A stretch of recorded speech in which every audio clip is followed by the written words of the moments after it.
ওরে, তুমি আবার এসব কি বলছো? আমরা কত আশা নিয়ে এসেছি। আশার মুখে আরে তুমি থামো তো, এগুলো আশা নিয়ে এসেছে। দেখো ভাই, তোমাদের এই নাটক যাত্রা নিয়ে প্রজেক্ট আর চলবে না, আমাকে ফের চালাতে হবে।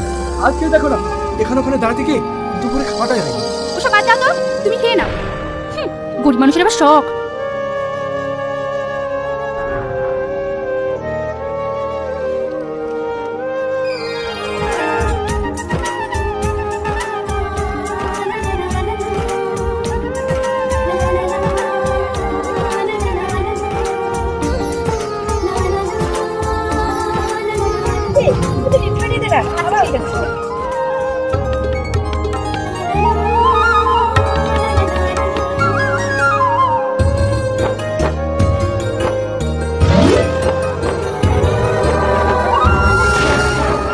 ওরে বাবা,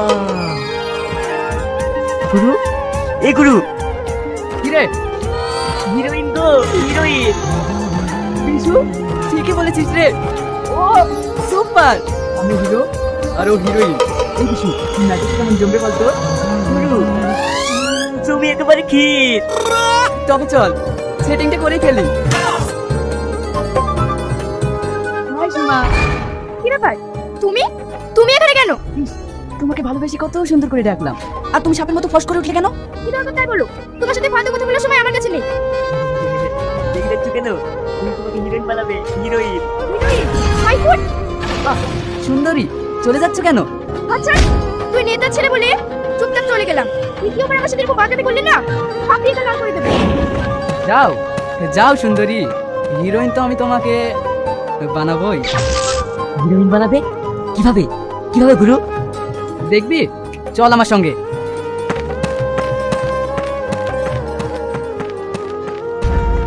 তাহলে কি বলছিস, নাটকটা কি হবে না?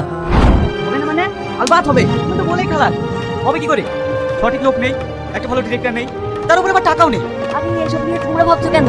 তুমি যখন চলে এসেছে তখন আর কোনো চিন্তা নেই, সব হবে। সব হবে, কিন্তু কিভাবে? টাকাটা আমি দেবো, কিন্তু ওই নাটকে হিরো করতে হবে আমাকে। এই হাবু, নাটকের হিরো তো আমার হওয়ার কথা, তাহলে ও হবে কি করে? একটা পার্ট টাইমে দিয়ে দিবি। যেহেতু কাজ সেটা ডাক্তারদের উঠতে হিরো, আর তুই তাকে পাড়ার জিরো। এত বড় সাহস, তুই শাহিনকে অপমান করিস? এই থাম থাম, এই যে ছোটখাটো বিষয়ে ঝামেলা করিস নি। টাকার ব্যবস্থা যখন হয়ে গেছে, টাকার কাছে যাবো, টাকা যেটা সিদ্ধান্ত নেবে সেটাই হবে।